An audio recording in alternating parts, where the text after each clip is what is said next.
के लिए आप all right, so your call has been just started record. Okay, now ECG को जब हम लाइक करते हैं, so let's try to see how this will be done. So let's try to have a look at the ECG वाला part and let's try to understand कि ECG में आपके यहाँ पे क्या होगा। तो स्क्रीन शेयर आपके यहाँ पे चालू हो जाएगी कुछ ही सेकंड में and you will be able to see the slides. Alright, तो लास्ट चीज हमने यहाँ पे देखी थी, हमने बात किया था भाई जॉइंट डायस्टोल का, हमने बात किया था हमारे यहाँ पे आर्टेरियल सिस्टोल का, और हमने अभी बात किया वेंट्रिकुलर सिस्टोल के बारे में हमने यहाँ पे बात की थी। तो ये हम देखा था हमने यहाँ पे, हमारा टोटल जो टाइम फ्रेम यहाँ पे लग रहा है that's not your 0.8 second, 0.1, 0.3 and your 0.4, तीनों मिला के आपका यहाँ पे 0.8 सेकंड यहाँ पे आपका लग जा रहा है, right. So that's your cardiac cycle over here, ठीक है। After that the next thing we have to understand here is going to be about your heart sound. तो याद रखना हमेशा यहाँ पे कि आपका जब लब साउंड आपके यहाँ पे जो आ रहा होता है, the lub sound which you are getting always, that sound is going to be, पहला साउंड आपका ये होगा, और ये आपका तब आएगा जब आपका ट्राइकस्पिड और बाइकस्पिड वाल्व आपका क्लोज होता है, तब जब ये क्लोज होंगे तब आपका लब साउंड आपका यहाँ पे आएगा। डब साउंड आपका तब आता है जब आपके सेमी लूनार वाल्व आपके बंद होते हैं, तब आपके यहाँ पे डब साउंड आएगा। सो रखना, लब साउंड आपका आता है जब आपका closure of tricuspid and bicuspid valve, and dub sound will come when you have a closure of your semi lunar valve. तो ये पहले आपको यहाँ पे याद रखना, this is one thing you have to remember, right. Stethoscope use करके आप इसे सुन सकते हो, और एक अच्छा डॉक्टर अगर ये साउंड सुनता है और अगर उसे इस साउंड के अंदर कोई दिक्कत नजर आती है, कोई तो भी गड़बड़ नजर आती है, सुनाई देती है, then he can actually consult cardiologist. वो एक्चुअली बोल सकता है उस पेशेंट को कि आप कंसल्ट करो एक कार्डियोलॉजिस्ट के पास जाके, बिकॉज पॉसिबली कुछ इश्यू हो सकता है, ठीक है। तो even while hearing the sound एक एक्सपीरियंस्ड डॉक्टर काफी कुछ पता कर सकता है, ठीक है। तो याद रखना ये बात। Now let's start with the ECG. अब जब हम ईसीजी की बात कर रहे हैं तो सबसे पहले आपको बताना चाहूंगा, जब हम बात करेंगे ईसीजी की, तो ये एक आपका डायग्नोस्टिक टूल है। आवाज कट रही है आपकी, आप ऐसे जगह पे बैठे हो जहाँ पे नेटवर्क का थोड़ा इशू है। क्या सबको मेरी यहाँ पे स्क्रीन दिख रही है? क्या लिखा मैंने यहाँ पे अभी साइड में? ठीक है, राइट, तो दिख रही है मतलब तुम लोग को स्क्रीन आपको यहाँ पे दिख रही है। शीतल थोड़ा पोजीशन चेंज करिए, थोड़ा सा देखिए, पोजीशन चेंज करिए, वहां पे आइए जहाँ पे नेटवर्क थोड़ा सा ठीक हो, ठीक है। तो जब मैं बात करता हूँ ईसीजी की, तो याद रखना ईसीजी आपका जो है it is going to be diagnostic tool, it is going to be diagnostic tool. अब जब मैं कह रहा हूँ कि ईसीजी मेरा यहाँ पे डायग्नोस्टिक टूल होता है, सो दैट मीन्स व्हाट, इसको यूज करके मैं आपके हार्ट के डायग्नोसिस कर सकता हूँ, मैं जान सकता हूँ आपके हार्ट के बारे में काफी चीजें by looking at your ECG. तो ये चीज ना, इसलिए मैं इसको एज ए यूज करता हूँ एज ए डायग्नोस्टिक टूल। इसको यूज करके अगर मैं आपके ऊपर ईसीजी रन कर रहा हूँ, तो वो रन करके मैं पता कर सकता हूँ कि आपके हार्ट की कंडीशन क्या है, क्या वो नॉर्मल तरीके से काम कर रहा है या फिर कोई दिक्कत वहां पे है। सो याद रखना ईसीजी को मैं यूज करता हूँ एज ए डायग्नोस्टिक टूल की तरह, मैं इसे यूज करता हूँ, ठीक है। सो इसको यूज करते हैं हम मॉनिटरिंग के लिए भी। So let's try to see over here. मैंने अब देखो यहाँ पे होता क्या है, आपका जो नर्व इंपल्स आता है वो आपका आता है ऐसे नोट से, मैं आपको सिंपल फॉर्म में बता रहा हूँ, आपके ऐसे नोट से आपका आएगा आपका नर्व इंपल्स। अब जब आपका नर्व इंपल्स जनरेट होगा, जब आपका नर्व इंपल्स जनरेट होता है, सो वो टाइम पे आपका हार्ट बीट करेगा। अब ये नर्व इंपल्स इवन आपको देखने के मिलता है हार्ट के आसपास जो टिश्यूज होते हैं उसमें भी आपको नर्व इंपल्स देखने के लिए आपको मिल जाएगा। सो जब आपका हार्ट बीट करता है, हार्ट बीट आपका हो रहा है because of the nerve impulse, और इसी नर्व इंपल्स को आप डिटेक्ट करोगे, इसी नर्व इंपल्स को आप डिटेक्ट करके आप ईसीजी के ऊपर आप देखोगे, उससे you will be observing them on the electrocardiograph. तो यार ये नर्व इंपल्स यहाँ पे जनरेट किया जाएगा, that nerve impulse can be seen in different parts of the body as well. ये बॉडी के डिफरेंट पार्ट्स में भी आपको नर्व इंपल्स देखने के लिए आपको मिल जाता है जब ये हार्ट जनरेट करता है, और उसी नर्व इंपल्स को आप देखते हो आपके स्क्रीन के ऊपर on the ECG, that is your electrocardiograph के ऊपर आप इसे देखोगे। तो इसको हम यहाँ पर थोड़ा सा समझते हैं, let's try to see this. यहाँ तक समझ आ रहा है आपको मैं क्या कर रहा हूँ? ठीक है, कोई भी चीज समझ नहीं आ रही हो तो बीच में इंटरप्ट करके बोल दो कि सर समझ नहीं आ रहा, ठीक है। तो जब हम बात करते हैं हमारे इलेक्ट्रोकार्डियोग्राफ की, so let's see what will be happening over here when the cardiac impulse passes through the heart. जब कार्डियक इंपल्स आपके हार्ट से पास होता है, एक electrical current also spread from the heart into the adjacent tissue. आपका electrical current आपके heart से आपके नियर बाय टिश्यूज के अंदर आपका यहाँ पे जाएगा, it will go to adjacent tissues surrounding the heart. ठीक है, if electrode are place on the skin of the opposite side, अगर आप इलेक्ट्रोड यहाँ पे प्लेस करते हो, if you place the electrodes on the skin of the opposite side of the heart, electrical potential generated by the current can be recorded.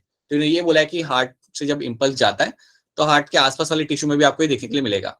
अब अगर आप वहां पे स्किन के ऊपर अगर आप एक इलेक्ट्रोड लगाते हो, उस एरिया के अंदर, हार्ट के आसपास वाले एरिया के अंदर अगर आप इलेक्ट्रोड अगर आप लगाते हो, देन आपको वहां पे नर्व इंपल्स आप उसे डिटेक्ट कर पाओगे, आप उसे रिकॉर्ड कर पाओगे, right. This recording is known as your electrocardiogram. इस रिकॉर्डिंग को हम कहते हैं हमारा इलेक्ट्रोकार्डियोग्राम। और जो इंस्ट्रूमेंट आप यहाँ पे यूज करते हो, ये जो डिवाइस यहाँ पे लगा हुआ है पिक्चर के ऊपर आपका, ये जो इंस्ट्रूमेंट आपके सामने है, that is your electrocardiograph. An instrument use to observe the working of heart is called as my electrocardiograph. इसको हम बोलते हैं यहाँ पे एज अ इलेक्ट्रोकार्डियोग्राफ। तो आपके सामने जो ये स्क्रीन पे है, दैट इज माय इलेक्ट्रोकार्डियोग्राफ। ये वो इंस्ट्रूमेंट है जिसके थ्रू आप अपना हार्ट बीट को आप यहाँ पे ऑब्जर्व कर सकते हो। ठीक है, तो अब एक और चीज आपको यहाँ पे याद रखनी है कि हम यहाँ पे इलेक्ट्रोड लगा रहे हैं, यहाँ पे जो इंडिविजुअल होगा हमारे पास उसके ऊपर हम इलेक्ट्रोड लगाएंगे। सो याद रखना, यहाँ पे हम कुछ इलेक्ट्रोड्स प्लेस करेंगे, will be placing the electrodes. हाँ जी बेटा बोलिए बोलिए बोलिए। सो इलेक्ट्रोड्स यहाँ पे हम करेंगे। सर एक बार पीछे वाला रिपीट। पीछे वाला ये है हमारा यहाँ पे कि हम क्या करते हैं कि आपके जो इलेक्ट्रोड्स होते हैं, अगर मैं आपको सिंपल लैंग्वेज में आपको बताऊं तो आपके इलेक्ट्रोड्स होंगे, हम आपके बॉडी के ऊपर इसे लगाएंगे, राइट। अब ये इलेक्ट्रोड्स क्या करेंगे, ये आपके नर्व इंपल्स को रिकॉर्ड करेंगे। आपके नर्व इंपल्स जो आपके बॉडी में जनरेट हो रहा है because of the heart beat, उसको ये लोग यहाँ पे रिकॉर्ड करेंगे। और इस प्रोसीजर को हम यहाँ पे बोलते हैं हमारे यहाँ पे इलेक्ट्रोकार्डियोग्राम। ठीक है, और जिस इंस्ट्रूमेंट के ऊपर आप इसे देखते हो, जिस इंस्ट्रूमेंट के ऊपर आप इसे ऑब्जर्व करते हो, उसे हम बोलते हैं हमारे यहाँ पे इलेक्ट्रोकार्डियोग्राफ। तो आपके सामने यहाँ पे आपको जो दिख रहा है स्क्रीन के ऊपर, दैट इज इलेक्ट्रोकार्डियोग्राफ। और ये इलेक्ट्रोकार्डियोग्राफ वाली मशीन आपके सामने लगी हुई है। तो आपने करना यहाँ पे ये है कि आपने इलेक्ट्रोड को प्लेस करना है। अब जनरली आप इलेक्ट्रोड को प्लेस करोगे on the wrist, so wrist के ऊपर आप इन्हें प्लेस करोगे, and along with the wrist you will also place the electrode on the left ankle. आप लेफ्ट एंकल के ऊपर भी इन इलेक्ट्रोड को आप प्लेस कर सकते हो। सो लेफ्ट एंकल के ऊपर और रिस्ट के ऊपर आप इन इलेक्ट्रोड को आप यहाँ पे प्लेस करोगे। और जब आप इन इलेक्ट्रोड्स को यहाँ पे प्लेस कर रहे हो ताकि आप वो नर्व इंपल्स को डिटेक्ट कर सको। तो अब आपकी एनसीईआरटी कहती है, सुनो मेरी बात, आपकी एनसीईआरटी कहती है कि आप रिस्ट और लेफ्ट एंकल के ऊपर आप इलेक्ट्रोड को आप प्लेस करोगे, ठीक है। बट अगर आप रियलिटी में अगर देखने जाओ तो इनको आप इवन चेस्ट पे भी आप प्लेस करते हो। लगते ना? हाँ जी बेटा बोलिए। गर्दन पे भी लगते ना sir? Chest chest chest chest chest पे आप प्लेस करते हो। इसके अलावा आप चेस्ट पे भी आप प्लेस करोगे आपका नर्व इंपल्स को डिटेक्ट करने के लिए। बट एनसीईआरटी में आपको मेंशन किया रिस्ट एंड लेफ्ट एंकल, तो इतना आपको याद रखना है, वहां पे प्लेस कर लोगे। वहां पे प्लेस करने के बाद मशीन चालू होगी एंड यू कैन सी कि आपका वहां पे नर्व इंपल्स को डिटेक्ट करना वहां पे चालू करेगा। अब जब वो नर्व इंपल्स को वहां पे डिटेक्ट कर रहा होगा तो आपको एक वो ग्राफ बना के देगा ऑन दैट पर्टिकुलर मशीन। आपको कुछ वहां पे आपको लाइक स्ट्रक्चर्स आपको बनेंगे बनते हुए ऑन योर मशीन, उसको ही हम यहाँ पे बोलेंगे, उसको ही हम यहाँ पे स्टडी करेंगे। So let's try to see this. जब भी हम ईसीजी की बात करते हैं तो आपको यहाँ पे कुछ ऐसी चीजें आपको स्क्रीन पे देखने को मिलेंगी। You will have a P wave, you will have a QRS and you have a T wave। ये कुछ आपको देखने के लिए मिलेगा ऑन योर मशीन। तो मशीन पे आपको मिलेगी एक आपको P wave आपको मिलेगा, you will get to see a QRS complex आपको यहाँ पे देखने के लिए मिल जाता है, and then you will get to see your T wave। तो ये जो आपको पिरामिड लाइक स्ट्रक्चर जो आपको यहाँ पे दिख रहे हैं वो आपको मशीन पे देखने के लिए मिलेंगे। और हर एक चीज यहाँ पे आपको बता रही है, एवरीथिंग ओवर हियर आपको कुछ इंडिकेशन आपको यहाँ पे दे दिया। तो ये चीज आपको यहाँ पे भी देखने के लिए मिलेगी। You can see this structure over here, right. अब यहाँ पे होता क्या, when you get to see this P Q R S और टी आपको जब यहाँ पे मिलेगा देखने के लिए, आपको याद रखना है कि हर एक चीज कुछ बता रही है आपके हार्ट के बारे में। तो जब मैं बात करता हूँ पी वेव के बारे में, पी वेव बेसिकली आपको बता रहा है systole of my atria. So that is my atrial systole. ये मेरा यहाँ पे होगा मेरा आर्ट्रियल सिस्टोल, याद रखना। This is called as your atrial systole. So atrial systole को यहाँ पे इन्होंने कैसे लिखा हुआ है हम यहाँ पे देखते हैं। P wave represent electrical excitation of the atria, जिसको हम इवन कहते हैं यहाँ पे एज अ डीपोलराइजेशन। ठीक है, तो पी वेव को मैं इवन यहाँ पे कह सकता हूँ as a depolarization of my atria, जिससे क्या होगा, that will lead to the contraction of the both the atria, that will lead to the contraction of my both the atria. तो पी वेव आपको बताता है about the depolarization of atria. Atria का आपको यहाँ पे डीपोलराइजेशन होते हुए आपको मिल जाएगा, और इसी दौरान आपको मिलता है देखने के लिए यहाँ पे कि आपके आर्टरिया जो दोनों हैं they will undergo contraction, your both the atria over here will undergo contraction, और उसको ही हमने यहाँ पे लिखा हुआ as a systole of the atria. तो P wave will determine your atrial contraction, और इसको आप वो लोग कई बार ऐसे भी लिख सकते हैं, यहाँ पे आपका हो रहा है आपका आर्टरियल डीपोलराइजेशन। ठीक है, so that is something your P wave is known for, arterial contraction। अब ये आपका यहाँ पे हो गया। अब उसके बाद क्या हो रहा है यहाँ पे कि P wave तो आपका यहाँ पे आ गया, आपका arterial contraction यहाँ पे आपका हो गया। उसके बाद आपको यहाँ पे मिलेगा आपका QRS। Now you get to see the QRS over here। तो कुछ टाइम के बाद आपको यहाँ पे QRS देखने के लिए मिल जाए। अब आप मुझे ये बताओ कि P wave में जो आपका आर्टेरियल सिस्टोल हुआ, ये करने के लिए आपका कौन सा न्यूरोमस्कुलर टिश्यू इन्वॉल्व था यहाँ पे, कौन सा? हाँ जी, बहुत बढ़िया, आपका यहाँ पे एसए नोड आपका यहाँ पे इन्वॉल्व था। एसए नोड की वजह से आपका यहाँ पे होता है आपका आर्टरी सिस्टोल। अब एसए नोड से नर्व इंपल्स कहाँ पे जाता है, आप बताइए मुझे। एसए नोड से नर्व बिल्कुल सही, एसए नोड से मेरा नर्व इंपल्स अब जाएगा मेरा एवी नोड तक, और फिर एवी नोड से बाद में you can send into the ventricles. AV node से देन आपका नर्व इंपल्स जाएगा आपके वेंट्रिकल्स तक। सो एवी नोड से फिर अल्टीमेटली घूम घूम के it will go into the ventricles. हम जाते हैं, बंडल ऑफ हिस होगा, देन पर्किंजी फाइबर होंगे, और उसके बाद मेरा नर्व इंपल्स जाएगा वेंट्रिकल्स तक। अब जैसे ही वेंट्रिकल्स तक पहुंचेगा, अब इतना तो तुम देख रहे हो कि यार एसए नोड से वेंट्रिकल्स तक जाने के लिए थोड़ा टाइम लगेगा। एसए नोड से वेंट्रिकल्स तक पहुंचने के लिए आपके नर्व इंपल्स को थोड़ा तो यहाँ पे टाइम लग जाएगा। तो एक चीज आपको यहाँ पे याद रखनी है कि यहां से यहां जाने तक आपका टाइम लग रहा है, और वही टाइम आपको यहाँ पे दिखेगा, वही टाइम आपको यहाँ पे दिख रहा है। ये जो डिस्टेंस आपको यहाँ पे जो मिल रहा है ना, वो डिस्टेंस उसी चीज का है। आपके एसए नोड से वेंट्रिकल्स तक जाने का जो टाइम लग रहा है, वही डिस्टेंस आपको इन दोनों के बीच में आपको मिल जाता है। That is the distance you find between the P and Q, right. और जैसे आप वहां पे पहुंच गया, जैसे नर्व इंपल्स यहाँ पे पहुंच गया, then what will happen, my ventricles will undergo systole, मतलब कॉन्ट्रैक्शन करेंगे ये लोग। My ventricles will undergo systole, और you can also call it as a ventricular contraction, और ये है आपका QRS। So QRS stands for your, याद रखना पूरा के पूरा आपका जो QRS यहाँ पे है, this complete QRS will stand for your ventricular systole. This stands for my ventricular systole या मेरा ventricular contraction।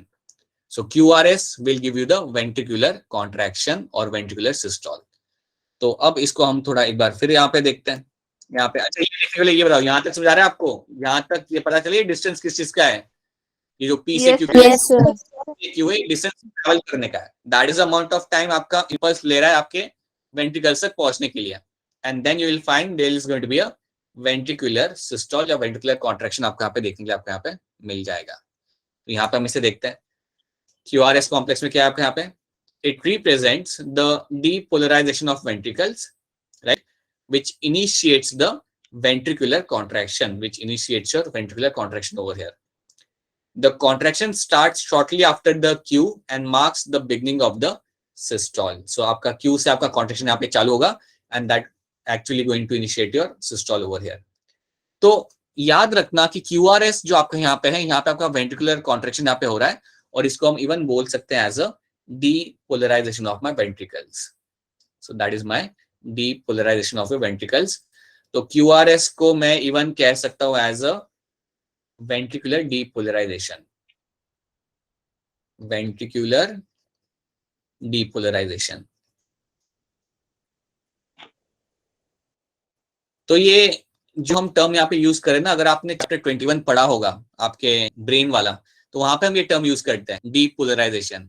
ये यूज करा जाता है for the generation of action potential, for the generation of your action potential को हम बोलते हैं यहाँ पे डीपोलराइजेशन, जो आपने, आई एम होपिंग दैट कि आपने ये चैप्टर पढ़ा होगा, तो वही टर्म हम यहाँ पे भी यूज करते हैं। जब जब आपका कॉन्ट्रैक्शन होगा, जब जब आपका कॉन्ट्रैक्शन होगा, आपको टर्म यूज करना है यहाँ पे आपका डीपोलराइजेशन। ठीक है, so have a depolarization of the atria या वो depolarization of your ventricles. So ये आपको यहाँ पे याद रखना है, ठीक है। QRS मतलब वेंट्रिकल्स का कॉन्ट्रैक्शन या फिर वेंट्रिकुलर डीपोलराइजेशन। P वेव मतलब कॉन्ट्रैक्शन ऑफ माय आर्टरिया और माय डीपोलराइजेशन ऑफ माय आर्टरिया। क्या P वेव और QRS आपको यहाँ पे समझ आ रहा है? Are you able to understand this? Yes, sir. Yes, sir. Yes. चला नहीं चला? Yes, sir. Yes, sir. ठीक है। So that is what P and QRS wave will tell you. अब मुझे आप एक चीज यहाँ पे बताओ, ठीक है, ये तो आपने अभी देख लिया कि P वेव क्या है, QRS वेव आपका यहाँ पे क्या है। अब मुझे आप एक चीज खुद से थोड़ा सोच मुझे बताओ। अगर मैं आपको यहाँ पे एक ग्राफ बनाता हूँ, let me make one electrocardiogram का एक बनाता हूँ मैं graph. Let's say I make P wave and I make T wave over here। तो यहाँ पे मेरा QRS मिसिंग है, राइट। अगर मेरा यहाँ पे QRS मिसिंग है तो मेरा कौन सा पार्ट मेरा मिसिंग है इसके अंदर? क्या मिस हो रहा है यहाँ पे? Ventricular contraction. वेंट्रिकुलर कॉन्ट्रैक्शन मेरा यहाँ पे मिसिंग है, ठीक है। यहाँ पे ये है मेरा यहाँ पे मिसिंग है। अगर मैं आपको ऐसा कुछ ग्राफ बनाता हूँ कि आपका ऐसा है फ्लैट, अगर ये कंडीशन आप है तो यहाँ पे क्या मिसिंग है मेरा? Arterial stone. Arterial contraction. बिल्कुल से यहाँ पे मेरा P वेव यहाँ पे मिसिंग है मेरे यहाँ पे, सॉरी से कि मेरे यहाँ पे आर्टरियल कॉन्ट्रैक्शन मेरे यहाँ पे मिसिंग है। सो यू विल फाइंड कि आर्टरियल कॉन्ट्रैक्शन या आर्टरियल सिस्टोल मेरे यहाँ पे मिसिंग है। अब आर्टरियल कॉन्ट्रैक्शन की जगह एक और टर्म यहाँ पे यूज कर सकता हूँ, वो क्या हो सकता है मेरा? Depolarisation, right. I can use that term like a depolarisation यहाँ पे। और सेम डीपोलराइजेशन मैं यहाँ पे भी टर्म यूज करता हूँ। I can use the same depolarisation the term over here as well, ठीक है। तो ये आपको यहाँ पे याद रखना है। अब हम देखते हैं हमारा यार P वेव यहाँ पे क्या है। T वेव थोड़ी एकदम शार्प नहीं है, थोड़ी सी अलग होती है। सो T वेव हमारी क्या है यहाँ पे हम देख लेते हैं। सो T wave basically means what, इसका मतलब आपका यहाँ पे होता है ventricular systole, sorry diastole. T wave आपका बताते हैं यहाँ पे आपको ventricular diastole, that is my ventricular diastole. तो वेंट्रिकुलर डायस्टोल अगर आपको यहाँ पे हो रहा है, दैट मींस यहाँ पे आपके वेंट्रिकल्स रिलैक्स कर रहे हैं, यहाँ पे आपके वेंट्रिकल्स कर रहे हैं रिलैक्स, और इसको हम बोलेंगे यहाँ पे वेंट्रिकुलर डायस्टोल, जो आपका रहेगा होगा यहाँ पे आपके T वेव का। तो जब भी आपको T वेव दिखेगी आप बोलोगे कि ये आपका डिटरमाइन करिए आपका यहाँ पे ventricular diastole, and that is also called as my repolarisation. Repolarisation इसको हम इवन बोलते हैं एज अ वेंट्रिकुलर रीपोलराइजेशन। याद रखना, डीपोलराइजेशन नहीं बोल रहे हम यहाँ पे, वो कॉन्ट्रैक्शन के लिए हम यूज करते हैं, रिलैक्सेशन के लिए हम यूज करेंगे यहाँ पे टर्म रीपोलराइजेशन, जो आपको यहाँ पे देख रखा है। T वेव में देखो यहाँ पे क्या हो रहा है, represent the return of the ventricle from excited to normal state, that means repolarisation. The end of the T wave marks the end of the systole, ठीक है। सो T वेव में याद रखना यहाँ पे आपका डायस्टोल हो रहा है, यहाँ पे आपका रिलैक्स स्टेट हो रहा है आपके T वेव का।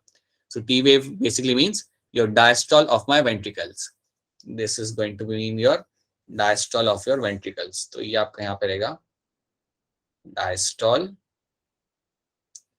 of ventricles, मतलब वो रिलैक्स आपके यहाँ पे हो रहे हैं, और इसके लिए हम टर्म यूज करेंगे दैट इज रीपोलराइजेशन। सो ये आपका होता है यहाँ पे P wave, QRS and T wave, ये तीन वेव आपको यहाँ पे देखने के लिए मिलेंगी आपके अंदर। अगर इसमें आपको कोई गड़बड़ दिख जाती है, then by looking at the गड़बड़ you can actually say कि यार यहाँ पे हार्ट में कोई ना कोई दिक्कत आ रही है, right?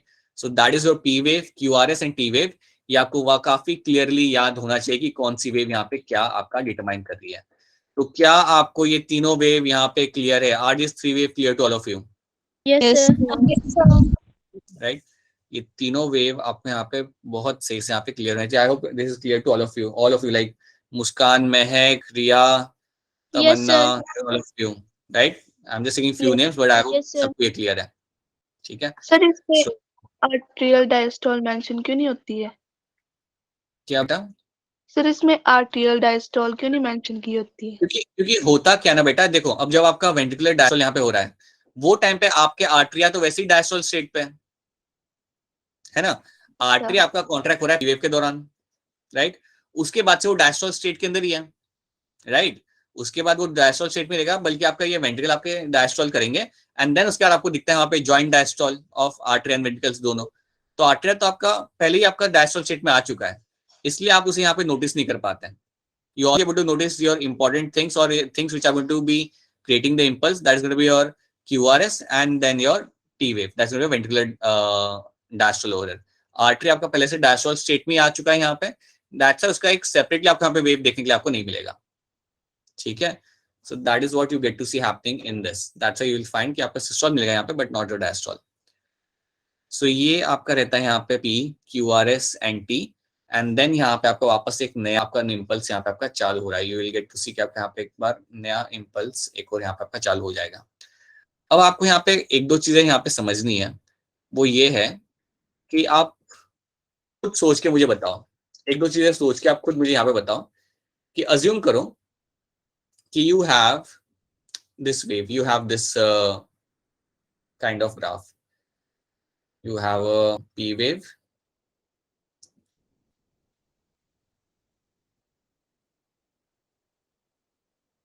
and then you have a T wave. So you have a P, you have a QRS,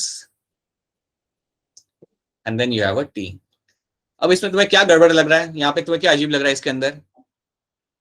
S ठीक नहीं है कुछ और अच्छा ठीक है, अज्यूम कर लो कि यार QRS यहाँ पे ठीक है, ये थोड़ा ऊपर आ जाएगा अपने यहाँ पे। सो अज्यूम करो कि आपको QRS यहाँ पे ठीक है, और क्या आपको यहाँ पे गलत लग रहा है? अच्छे से वर्क नहीं कर रहा, क्या वापस बोलना? ऐसे नोट वर्क नहीं कर रहा। अच्छा आंसर, ये आपने काफी अच्छा मुझे बोला, लेकिन ऐसा नहीं होगा कि वर्क नहीं कर रहा, क्योंकि आ तो रहा है ना यहाँ पे, इम्पल्स तो आ ही रहा है, तुम नहीं बोल सकते कि काम नहीं कर रहा। तुम बताओ, तुम मुझे ये बताओ कि ग्राफ के अंदर तुम्हें गड़बड़ क्या दिख रही है यहाँ पे? डिस्टेंस ज्यादा है, बड़ा ज्यादा। बिल्कुल से दिव्यांशी, यहाँ पे मुझे जो डिस्टेंस यहाँ पे पी और क्यू के जो वो काफी ज्यादा है। So between the P and the Q यहाँ पे डिस्टेंस मेरा यहाँ पे लग रहा है, यहाँ पे काफी ज्यादा यहाँ पे डिस्टेंस मेरा यहाँ पे लग रहा है मुझे यहाँ पे। अगर मुझे पी और क्यू के बीच में यहाँ पे अगर डिस्टेंस मुझे ज्यादा लग रहा है, तो आप क्या सोचोगे क्यों हो रहा होगा, क्यों इतना टाइम लग रहा होगा? व्हाट यू कैन से? सो क्योंकि वॉल्व अच्छे से काम नहीं कर रहे। वाल्व अच्छे से काम नहीं कर रहे हैं। सर इम्पल्स जो है वो उसे आने में ज्यादा टाइम लग रहा है। ये बात तो आपने सही बोली कि इम्पल्स आने में लग रहा है टाइम। सो इम्पल्स यहाँ पे जो है आपका, यहाँ पे it is taking time. So impulse is going to be taking time over here. तो this is going to be taking time. बिल्कुल सही, इम्पल्स टाइम लगा रहा है यहाँ पे आने में। तो जब आपको दिख रहा है ना कि इम्पल्स आने में टाइम लगा रहा है, तो पता है इसका रीजन क्या हो सकता है? इसका रीजन हो सकता है आपका कि your atria have undergone some kind of inflammation. Your atria have undergone some kind of inflammation. यहाँ पे आपका आर्टरियल इन्फ्लेमेशन यहाँ पे हो सकता है, और you can also have a inflammation of your AV node. ये भी हो सकता है, you have a inflammation of your AV node. ये चीज आपके यहाँ पे हो सकती है। So you can have a inflammation of इधर आर्टरिया और inflammation of your AV node. अब यहाँ पे जब मैं कह रहा हूँ ना कि आपको इन्फ्लेमेशन हो रहा है आर्टरिया का, दैट मीन्स व्हाट? ऐसा समझो कि आपके आर्टरिया के जो मसल्स है वो डैमेज हो चुके हैं। आर्टरिया के जो मसल्स है, वहां पे जो टिश्यूज है वो डैमेज हो चुके हैं, और इसलिए इम्पल्स को आगे जाने में थोड़ा टाइम लग रहा है। That's one thing you can, इसे आप सिंपल तरीके से याद रख सकते हो कि यहाँ पे कोई ना कोई डैमेज हुआ आर्टरिया के ऊपर, जिससे हम यहाँ पे बोल रहे हैं कि आर्टरिया हैव अंडरगॉन इन्फ्लेमेशन, तो इसलिए वो ट्रैवल करने में वहां पे लग रहा है टाइम। दूसरी चीज कि आपके एवी नोड में यहाँ पे हो चुका है इन्फ्लेमेशन, इसलिए एवी नोड फटाफट काम नहीं कर रहा। देखो एवी नोड का काम है ना आपके पहुंचाना आपके वेंट्रिकल्स तक इम्पल्स को, वो कर नहीं पा रहा बिकॉज वहां पे कोई होगी गड़बड़, वहां पे हो गया inflammation. So that's why that is also one of the reason over here. तो अगर आपको डिस्टेंस ज्यादा लंबा दिख जाता है, then as a doctor you can say that इधर इट्स अ आर्टरियल इन्फ्लेमेशन और अ एवी नोड इन्फ्लेमेशन। ये आपको यहाँ पे देखने के लिए आपको यहाँ पे मिल जाएगा। So this is what you get to see in this, that is what you get to see अगर आपका पी एंड क्यू के बीच में आपका डिस्टेंस ज्यादा होता है तो क्या ये वाला पार्ट आप यहाँ पे समझ आ रहा है? Is this part clear to all of you? Yes sir. याद रखेंगे सब लोग यहाँ पे ये चीज। I hope to everyone it is clear.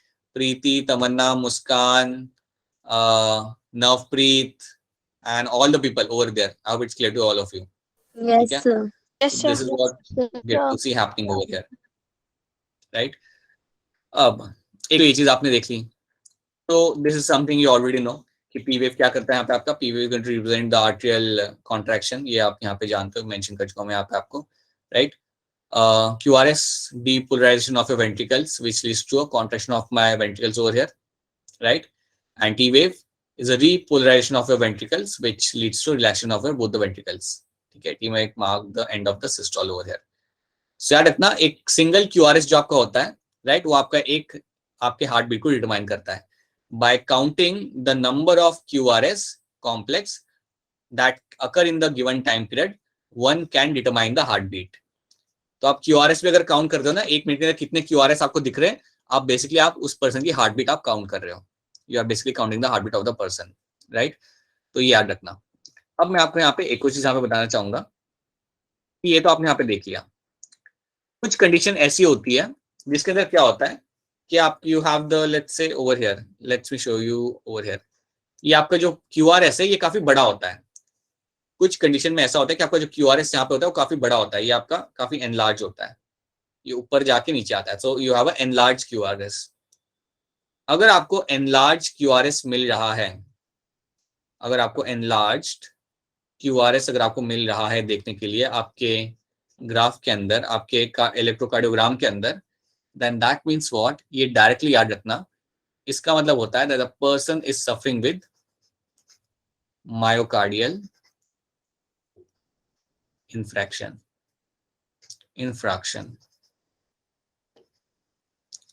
अब मायोकार्डियल इंफ्रैक्शन, क्या आपने ये नाम पहले कभी सुना है?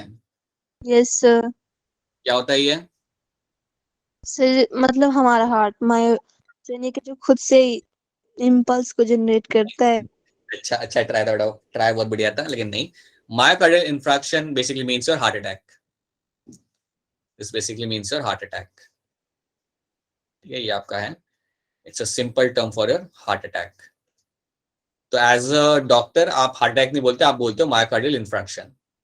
ठीक है. सो अगर किसी को हार्ट अटैक आता है और अगर तुम उसका ECG निकालोगे तो उसका QRS एनलार्ज आएगा. उसका QRS यहाँ पे आपका आता है एनलार्ज. सो इतना याद रख लो बस आप यहाँ पे कि आपका QRS यहाँ पे एनलार्ज आएगा. You will have a very large QRS. और अगर आपको दिख रहा है then that means the person has suffered with the heart attack. That is your myocardial infraction.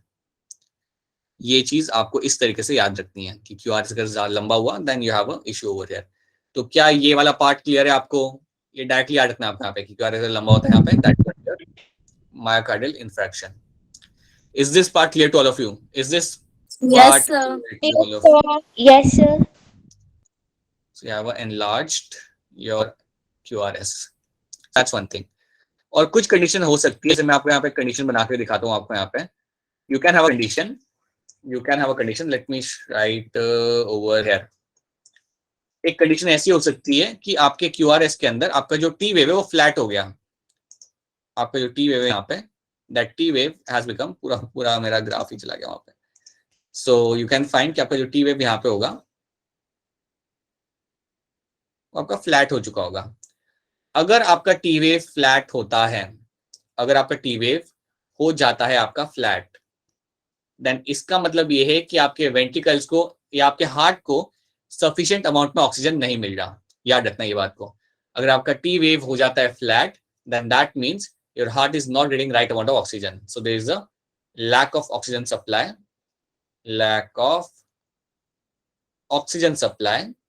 to the heart.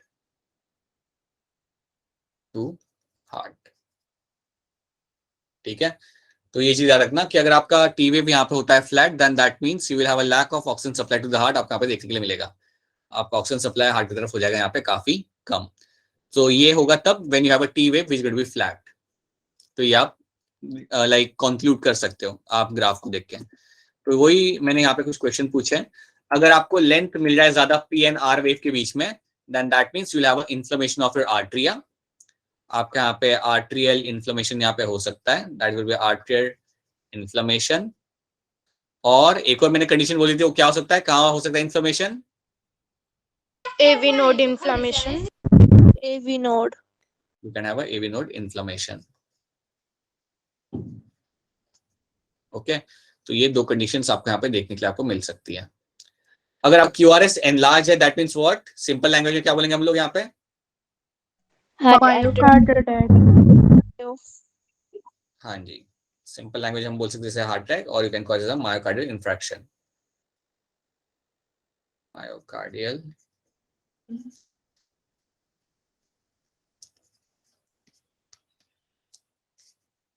That is your heart attack. और अगर आपकी T wave यहाँ पे हो जाती है फ्लैट, अगर आपकी टी वेव यहाँ पे एकदम फ्लैट हो जानी है, देन आपने क्या बोलना है? Lack of lack of to heart. Right, oxygen supply यहाँ पे रहेगा शॉर्ट, ऑक्सीजन यहाँ पे आपका हो जाएगा यहाँ पे शॉर्ट, कम ऑक्सीजन यहाँ पे आपका पहुंच रहा है towards your heart, right, that is something you have to know. तो ये आपको यहाँ पे रखना है। और ये पर्सन आपको यहाँ पे दिख रहा है, और पर्सन के अगर आप देखोगे तो कहाँ पे इलेक्ट्रोड इन्होंने लगा के रखे हुए इसे? Wrist पे रिस्ट ankle. और लेफ्ट। हाँ जी, याद रखना, ये इलेक्ट्रोड आपके लगे हुए रिस्ट और लेफ्ट एंकल के ऊपर। ये मैंने इसलिए आपको यहाँ पे दिखाया क्योंकि ये इनसाइड में भी मेंशन है, तो that is something you have to know, wrist और लेफ्ट एंकल के ऊपर आपको यहाँ पे इलेक्ट्रोड मिल जाएंगे। तो इतना आपको यहाँ पे याद रखना है। These are the things you have to know in terms of the ECG को लेकर, आपको इतनी चीजें याद रखनी है। पहले सबसे इंपॉर्टेंट याद रखना है कि पी वेव क्या होता है मेरा, क्यूआरएस क्या होता है मेरा यहाँ पे, और मेरा टी वेव क्या होता है। एक बार ये याद हो जाता है आपको अच्छे से, देन इतना भी याद रखो कि अगर इनमें कोई गड़बड़ होती है देन आपको क्या देखने के लिए मिल सकता है। अगर आपकी डिस्टेंस अगर आपका ज्यादा है वहां पे पीएनआर या पीएनक्यू का, then that is your inflammation of the atria. QRS अगर आपका बड़ा है then that is your heart attack और मायोकार्डियल इन्फ्रैक्शन। और अगर आपका टी वेव यहाँ पे फ्लैट है, then that means you will have some issues over here, and that means that is going to be your less supply of your oxygen to the heart. अब होगा क्या ना, अगर आपको कोई भी इन तीनों के अंदर कोई भी अगर आपको ऊपर नीचे अगर आपको दिख रहा है ना, that means याद रखना that is going to be some kind of disease over here, some kind of disease or some kind of condition can be seen over here. तो इतना याद रख लेना वहां पे कि कोई ना कोई वहां पे प्रॉब्लम है हार्ट के अंदर। So that is something you have to know. तो ये हो गया आपका यहाँ पे ECG complete. So this is where ECG gets completed. Atrial systole आपको सबको मालूम है, so I don't think I have to repeat that. You know the ventricular systole also, and you also know the diastole. इतना बता दो इसमें time कितना लगता है, आर्ट्रियल सिस्टम में टाइम कितना लग जाता है? 0.1 सेकेंड इसमें लग जाएगा ये टाइम। और वेंट्रिकुलर सिस्टोल में कितना टाइम लगेगा यहाँ पे? 0.3 बहुत बढ़िया, 0.3 सेकेंड आपका लगेगा वेंट्रिकुलर सिस्टोल के अंदर। And then you have joint diastole which will take रफली अराउंड 0.4 0.4 सेकेंड मेरा यहाँ पे लग जाना है, बिल्कुल सही। ये मुझे यहाँ पे आ रहा है, these are the things happening, so आपका पूरा कार्डियक साइकिल आपके 0.8 सेकंड का यहाँ पे हो जाएगा। So this is something we have done. हमने हमारा कार्डियक साइकिल हमने देख चुके हम लोग पहले ही, वो तो बहुत कल ही देख चुके थे हम लोग। And we have also seen our ECG as the instrument as well. याद रखना ईसीजी को यूज करेंगे हम लोग एज अ डायग्नोस्टिक टूल, ताकि उसे यूज करके आप कई सारी कंडीशंस के बारे में आप पता कर सको हार्ट की। तो उसका एक बड़ा ही इंपॉर्टेंट रोल यहाँ पे हो जाता है। अब हमने बात करनी है हमारे ब्लड वेसल्स की। Now let's talk about my blood vessels.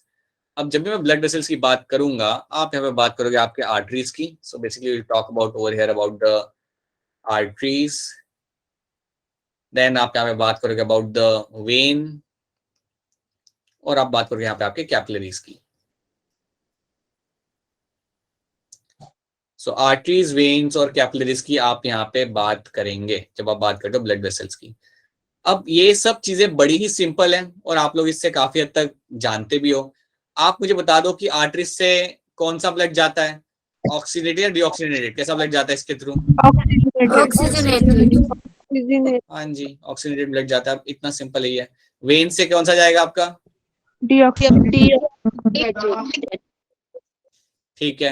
हाँ, अब ये बता दो कैपिलरी का काम क्या होता है? Pressure generate. कैपिलरी का काम होता है आपका exchange of nutrients and gases. Capillary का काम यहाँ पे होता है exchange of nutrients, exchange of your nutrients and gases. Gases exchange और न्यूट्रिएंट्स एक्सचेंज जो आपके यहाँ पे होगा वो आपका होगा via your capillaries. So through your capillaries that will happen. तो याद रखना हमेशा आर्टरीज क्या करती है ना बेटा, आपकी आर्टरीज आपकी एंड में बनाती है आपकी कैपिलरीज, और कैपिलरीज फिर आपको बनाती है वेन। सो बेसिकली ये कुछ ऐसा लगेगा कि you will have the artery. Artery आपकी थोड़ी बार्फेट करेगी, ये आपका एक बड़ी सी आर्टरी आपकी होगी, ये ब्रांच आउट करेगी, ये अपने कई सारे ब्रांचेस यहाँ पे आपके बनाएगी। सो ये जो ब्रांचेस यहाँ पे बना रही है that is my arterioles, these are my arterioles. और ये जो आर्टरियोल्स होंगे ये और ब्रांच आउट करेंगे, ये और छोटी चीजें यहाँ पे बनाएंगे। So they will more branch out and they will form something like your capillaries. सो ये जो बनाएंगे यहाँ पे इनको हम बोलेंगे यहाँ पे as your capillaries. So they will be forming the capillaries. ठीक है। और ये जो कैपिलरीज यहाँ पे होंगी, अब ये कैपिलरीज क्या करेंगी, कैपिलरीज में आपका होगा एक्सचेंज ऑफ गैसेस। यहाँ से आप कई सारी गैसेस को एक्सचेंज करोगे, न्यूट्रिएंट्स को एक्सचेंज करोगे टिश्यू के साथ। उसके बाद क्या होगा, कैपिलरीज आके सारे कंबाइन करेंगे और बनाएंगे आपकी वेन्स। सो कैपिलरीज यहाँ पे कंबाइन होंगी और कंबाइन करके इन्होंने सबसे पहले बनाना है आपके यहाँ पे, I will say venules. They will make something like your venules. और ये वेन्यूल्स फिर बाद में और कंबाइन करेंगे, ऐसे और एक दो वेन्यूल्स आपके यहाँ पे जुड़ेंगे, यहाँ से भी कोई वेन्यूल आएगा जो जुड़ेगा इसके साथ, और ये वेन्यूल्स जोड़ के बनाते हैं आपकी लार्ज वेन्स को। They will make the much more larger veins. So याद रखना कि आर्टरीज ब्रांच आउट करती है, काफी छोटे छोटे वेसल्स बनाती है जिसे हम कहते हैं आर्ट्रियोल्स। आर्ट्रियोल्स बनाते हैं आपके कैपिलरीज, और कैपिलरीज सारे इकट्ठा होंगे और बनाएंगे आपके वेन्यूल्स, और वेन्यूल्स फिर वापस से बनाएंगे आपके वेन्स। तो इस तरीके से आपका यहाँ पे पाथवे रहेगा। That is how the pathway is always going to be. तो ये आपको यहाँ पे याद रखना है। तो क्या ये वाला पार्ट आपको यहाँ पे समझ आ रहा है? Is this part clear to all of you how they are been forming over here, right? So ये आपको यहाँ पे इस तरीके से देखने के लिए मिल जाएगा। अब इसके बाद क्या होता है, सो हम में एक चीज याद रखनी है कि ये आपके लिए बड़ा इंपॉर्टेंट है। अगर हम ब्लड वेसल की बात करें तो ब्लड वेसल के थ्रू ही आप एक्सचेंज ऑफ न्यूट्रिएंट्स कर पा रहे हो, ब्लड वेसल के थ्रू ही आप एक्सचेंज ऑफ गैसेस आप कर पा रहे हो, और इनके थ्रू ही आप हार्मोन्स को भी ट्रांसपोर्ट करा पा रहे हो। So they are going to play a very important role in transportation. So blood vessels are intrinsic network of hollow tubes that transport blood throughout the entire body. बिल्कुल पूरे body में blood को transport करते हैं, right? The human circulatory system consist of heart, blood cells, lymphatic system and network of blood vessels. So आपके body के अंदर ये सब आपको मिलता है। हार्ट है, ब्लड सेल्स है, लिम्फेटिक सिस्टम है, और आपके पास ब्लड वेसल्स है, right? These four main organs have specific roles and function which work together to keep us active and healthy. ये चारों चीजें हम सबके अंदर एक्टिवली काम कर रही है ताकि हम हेल्दी और हैप्पी रह सकें, राइट? लिम्फेटिक सिस्टम में क्या मिलेगा मुझे देखने के लिए? आप बता दो मुझे, लिम्फेटिक सिस्टम में क्या मिलता है मुझे देखने के लिए? लिम्फेटिक सिस्टम में क्या मिलेगा मुझे? ब्लड मिलेगा या कुछ और मिलेगा मुझे इसके अंदर? लिम्फ। बिल्कुल बेटा, इसमें मुझे लिम्फ मिलेगा देखने के लिए। इसमें मुझे मिलेगा लिम्फ। किसको याद आ रहा है हमने लिम्फ किया था? I hope you remember this, we have done the lymph. याद आ रहा है? लिम्फ के अंदर आपका आरबीसी होता है या नहीं होता लिम्फ के अंदर? No sir. बिल्कुल नहीं होता। लिम्फ के अंदर डब्ल्यूबीसी मुझे देखने के लिए मिल जाएंगे, बिल्कुल डब्ल्यूबीसी मुझे वहां पे देखने के लिए मुझे वहां पे मिल जाता है। स्मॉल प्रोटीन्स मिल जाएंगे, बिल्कुल सही। और कुछ? ग्लूकोज, बहुत बढ़िया। Yes, I will also get to see some glucose over there. ठीक है, तो ये मुझे देखने के लिए मिलता है आपके लिम्फ के अंदर। और लिम्फ के अंदर आपके डब्ल्यूबीसी जो होते हैं वो आपके होते हैं लिम्फोसाइट, राइट? सो ये हमने देखा था जब हमने लिम्फ पढ़ा था। ये सब याद रखना है बेटा, ये सब याद रखना है, भूलना नहीं है। Okay, now blood vessels carry blood in both the directions, right? One from the heart to the other, all the parts of the body, and another from all the parts of the body to the heart. तो ये बता दो कि heart से बाकी body parts में कौन सी blood vessel लेके जाती है, आर्टरी या वेन? आर्टरी का काम होगा लेके जाना हार्ट से सारे बॉडी पार्ट्स के अंदर, इसने उठा के ब्लड को लेके जाना है। और सारे बॉडी पार्ट से हार्ट की तरफ जो ब्लड वेसल लेके आती है, they are going to be your veins. जाना है सारे बॉडी पार्ट से हार्ट की तरफ इन्होंने लेके आना है आपके ब्लड को, so that is going to be your vein, right? इसमें एक्सेप्शन भी होते हैं, एक्सेप्शन हम बाद में देख लेंगे, ठीक है? So that is something we have to know. अब हम बात करते हैं यहाँ पे एक्सेप्शन की। Let's talk about exception over here. फटाफट हम यहाँ पे एक्सेप्शन की यहाँ पे बात कर लेते हैं। तो यहाँ पे हमारे एक्सेप्शन जो यहाँ पे होगा, एक आपके यहाँ पे होगा पल्मोनरी आर्टरी और हाँ pulmonary vein. So you will have a pulmonary artery and you will have a pulmonary vein. इन्हें हम कहते हैं एक्सेप्शन, ये क्योंकि इनका काम थोड़ा अलग ही होता है। इनका काम जो नॉर्मल सब लोग कर रहे हैं उनसे थोड़ा अलग होता है इनका काम, और इनमें अलग ही होता है कि पल्मोनरी आर्टरी, आप बताओ ये कौन से किस टाइप कहाँ पे लेके जाती है ब्लड को? हाँ जी, लेकिन लेके कहाँ जाती है ब्लड को? ये लेके कहाँ जाती है? लंग्स। बिल्कुल सही। And that blood is going to be your deoxygenated blood. ये आपका यहाँ पे रहेगा, आपका यहाँ पे एज अ डीऑक्सीजनेटेड ब्लड यहाँ पे। पल्मोनरी वेन, तो यहाँ पे इसका काम काफी उल्टा है, दैट इज व्हाई वी से कि ये आपका एक्सेप्शन है। उसी तरीके से पल्मोनरी वेन आपका ब्लड कहाँ पे लेके जाती है? हार्ट। राइट, ये आपका लंग से ब्लड को लेके आती है आपके हार्ट तक। और यहाँ पे जो ब्लड आपका यहाँ पे होगा, that is going to be the oxygenated blood. stagnated blood over here.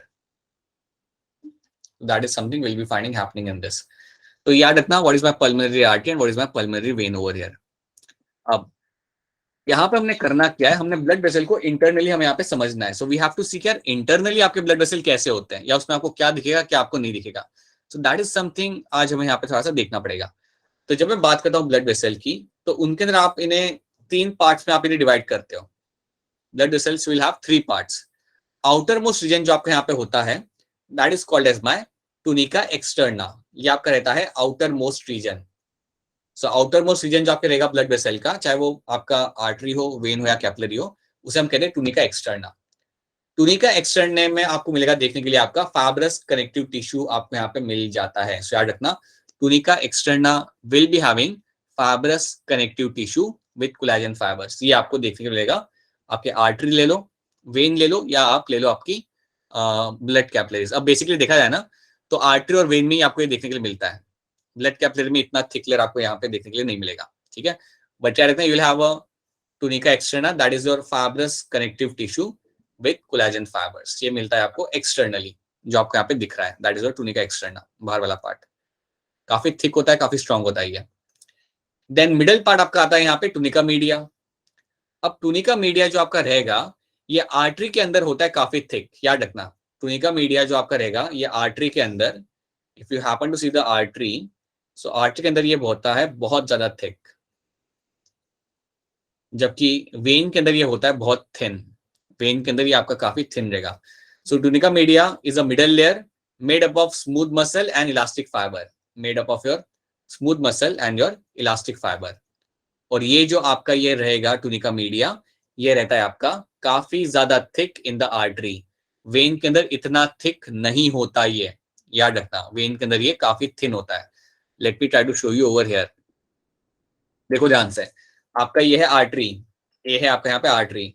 Artery का जो मीडिया है, टूनिका मीडिया है, जो बीच वाला पार्ट है ये, दिस इज अ बीच वाला part, that is a tunica media.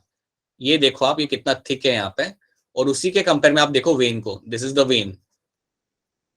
When का जो मिडल लेयर है यहाँ पे, ये आपका बड़ा ही थिन होता है. So that is going to be very thin over here, जो यहाँ पे मेंशन भी किया है. सो टूनिका मीडिया आर्टरी में रहेगा आपका बहुत ज्यादा थिक, और वेन में आपका रहेगा यहाँ पे thin. So that is one thing you have to know.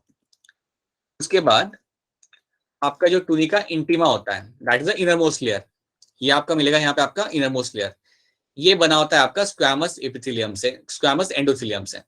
So innermost layer will be having the squamous endothelium. ये याद रखेंगे सब लोग यहाँ पे कि आपका जो इनरमोस्ट लेयर यहाँ पे होगा that is going to be your squamous endothelium. Squamous endothelium is going to be your innermost layer. Squamous endothelium is going to be the innermost layer. That's my tunica intima. आपका tunica media के अंदर मिलेगा आपको smooth muscles और elastic fibres, और artery में ये होना है थिक. और टूनिका एक्सटर्ना के अंदर आपको मिलेगा देखने के लिए आपका कि ये आउटर मोस्ट लेयर है, इसमें आपको फाइब्रस टिश्यू मिलेगा काफी ज्यादा, और आपको कोलेजन फाइबर आपको देखने के लिए यहाँ पे मिल जाएगा. तो ये 3 लेयर, और इनके तीनों के अंदर क्या मिलेगा देखने के लिए ये आपको याद रखना है. इसके ऊपर बेस्ड क्वेश्चन बन जाता है. So you have intima, media and externa. क्या आपको तीनों लेयर्स यहाँ पे क्लियर है? Are these 3 layers clear to all of you? Yes, sir. याद रखना मीडिया के अंदर अगर आप देखोगे आर्टरी को तो उसका मीडिया रहेगा थिक. अगर आप देखते हो तो उसका मीडिया रहेगा आपका काफी थिन. उसका मिडिल वाला लेयर आपका रहता है काफी थिन, राइट. एक और चीज, अगर आप इसे देखोगे ध्यान से, यहाँ पे आर्टरीज को अगर आप ऑब्जर्व करते हो तो उसका जो ल्यूमेन होता है, ये बीच वाला जो पार्ट आपका ये है ल्यूमेन. ये बीच वाला जो आपका पार्ट है यहाँ पे ये है आपका ल्यूमेन. तो ल्यूमेन जो आपका होता है आर्टरी के अंदर, ये आपका होता है narrow. That is going to be your narrow. ये आपका काफी नैरो आपका यहाँ पे मिलेगा. ऑन द अदर हैंड अगर आप ल्यूमेन ऑब्जर्व करते हो आपके वेन का, तो ये काफी ब्रॉड होता है. ल्यूमेन अगर आप देखोगे यहाँ पे वेन का, so that is going to be very broad. Comparatively अगर आप देखोगे यहाँ पे तो ये काफी ज्यादा ब्रॉड होता है. ठीक है. अब एक चीज याद रखना कि आपकी जो कैपिलरी होती है ना, उसके सिर्फ एक ही लेयर होती है उसके ऊपर. कैपिलरी के ऊपर ये 2-3 लेयर नहीं होती. एक्सटर्ना, इंटीमा, मीडिया को आप डिवाइड नहीं करते. उसके बाद आपकी सिर्फ एक ही लेयर होती है, that is going to be called by endothelium. एक ही लेयर आपके यहाँ पे, और इस लेयर को बोलेंगे यहाँ पे हमारा एंडोथेलियम. अब एक चीज आप थोड़ा सोचो ध्यान से कि इसके पास एक लेयर क्यों है, सिर्फ एक ही लेयर इसको हमने क्यों दी? क्योंकि यहाँ पे आपको करना है गैसेस एक्सचेंज.